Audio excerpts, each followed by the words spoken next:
बिस्मिल्लाहिर्रहमानिर्रहीम। अस्सलाम वालेकुम नाज़रीन, मैं हूं एडवोकेट इजाज़ अहमद नवाब और आप देख रहे हैं मेरा यूट्यूब चैनल कानून की दुनिया। नाज़रीन, इस व्लॉग में बात करनी है चौधरी परवेज़ इलाही साहब, जो कि लाहौर हाई कोर्ट ने उनको रिहा करने का ऑर्डर जारी किया जस्टिस अमजद रफ़ीक साहब की तरफ से, लेकिन उनको दोबारा इस्लामाबाद पुलिस ने गिरफ़्तार कर लिया और फिर बाद में पता लगा कि इस्लामाबाद की CTD पुलिस ने मुकदमा नंबर 3/2023 में गिरफ़्तार किया है।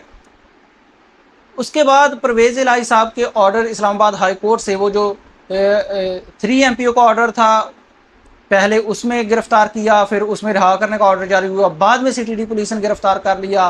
जस्टिस अमजद रफ़ीक के जो ऑर्डर्स थे कि किसी भी किस्म का कोई भी मुकदमा है परवेज़ इलाही को गिरफ्तार ना किया जाए, बल्कि बाकायदा पुलिस के आला अफसरान को भेजा के घर बाहिफाजत भेजा जाए, उसके बावजूद भी गिरफ्तार हुए। हमने देखना है, अब मैंने आपको बताना है कि परवेज़ इलाही साहब पहले नंबर पर सुप्रीम कोर्ट पहुँच चुके हैं। परवेज़ इलाही की जो बीवी है, जो अहलिया हैं, उनने सुप्रीम कोर्ट में पिटीशन फाइल कर दी है। दूसरी तरफ सुप्रीम कोर्ट को जुडिशल रिमांड पर भेज दिया गया है। चौधरी परवेज़ इलाही को रिहा होने के या जमानत होने के चांसेस कितने हैं और कब हो सकती है ये।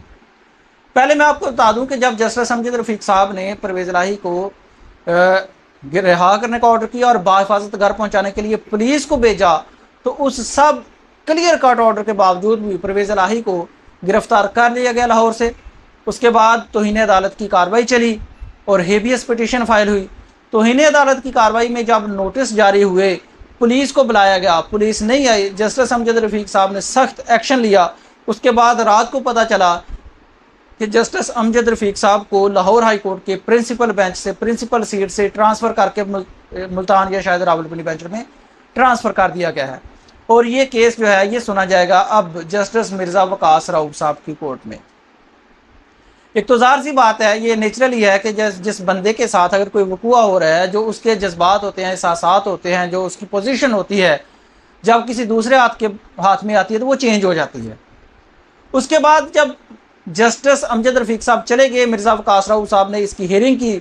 हेयरिंग के दौरान ये पता चला कि अब चौधरी परवेज़ इलाही को गिरफ़्तार किया गया है CTD के केस में, तो वो जो हेबियस की पिटीशन थी वो डिस्पोज ऑफ कर दी कि ये जो अब मुकदमा है, अब ये जो मामला है इस्लामाबाद की टेरिटरी में चला गया, पुलिस ने गिरफ़्तार कर दिया गया है, तो लिहाजा ये जो इनफ्रक्चुअस हो गई है, ये गैर मौसर हो गई है। हालांकि यूँ होना चाहिए था कि हेबियस की पिटीशन थी और क्लियर कट वायलेशन थी ऑर्डर की कि किसी भी केस में गिरफ्तार न किया जाए, तो फिर किस तरह से गिरफ्तार कर लिया जाए। कम से कम परवेज़ इलाही को प्रोड्यूस करवाना चाहिए था, लेकिन जस्टिस साहब का ऑर्डर था जो उनको बेहतर लगा, उन्होंने कर दिया। 6 मई को इस मंथ की 6 सितंबर को चौधरी परवेज़ इलाही की बीवी ने जो हेबियस पिटीशन फाइल की थी उसको डिस्पोज ऑफ कर दिया गया। उसके खिलाफ चौधरी परवेज़ इलाही की बीवी ने सुप्रीम कोर्ट ऑफ पाकिस्तान में पिटीशन फाइल कर दी है कि ये जो ऑर्डर है 6 सितंबर का, इसको सेटिसाइड किया जाए, परवेज़ इलाही को रिहा किया जाए, बरामद करवाया जाए।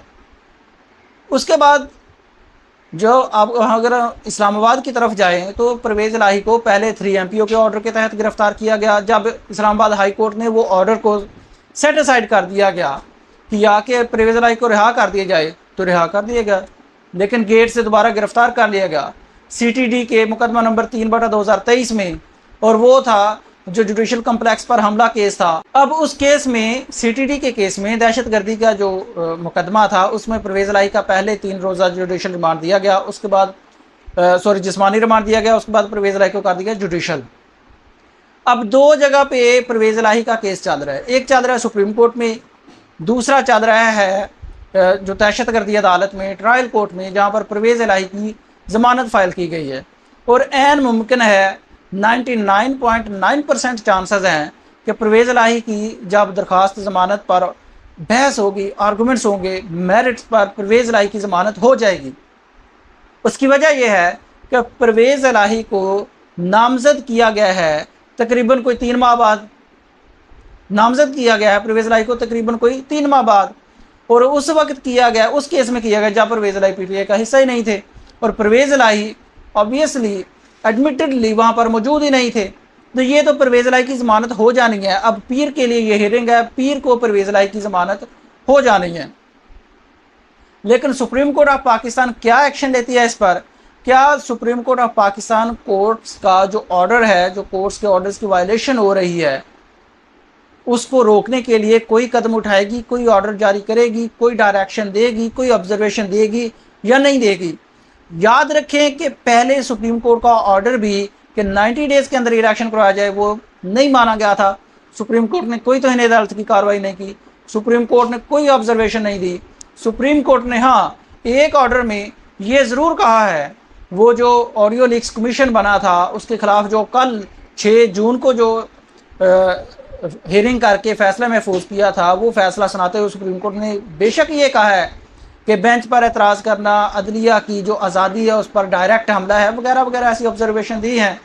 लेकिन हमने देखा है कि पिछले साल 1.5 साल में जो 16 माह की हुकूमत गई है, उसमें सुप्रीम कोर्ट के ऑर्डर्स पर भी कोई इतना खास अमल होता हुआ नज़र नहीं आया। और बिल्कुल जो इलेक्शन का मैटर था, इलेक्शन का जो ऑर्डर था 14 मई को इलेक्शन करवाने हैं, उस पर तो बिल्कुल भी अमल नहीं हुआ। सुप्रीम कोर्ट के खिलाफ, सुप्रीम कोर्ट को यूँ कहने के आंखें दिखाई गई, सुप्रीम कोर्ट के ऑर्डर्स के खिलाफ करारदादें पास हुई, सुप्रीम कोर्ट के जस्टिस के खिलाफ एक मुहिम, बाकायदा तौर पर मुहिम चलाई गई, लेकिन अमल नहीं हुआ। अब चौधरी परवेज़ इलाही के केस में हमने देखना है कि सुप्रीम कोर्ट कोई एक्शन लेती है या नहीं। लेकिन जो जमानत का मामला है वो पीर वाले दिन चौधरी परवेज़ इलाही की जमानत होती नज़र आ रही है, जो केस के हालात को मद्देनज़र देखते हुए।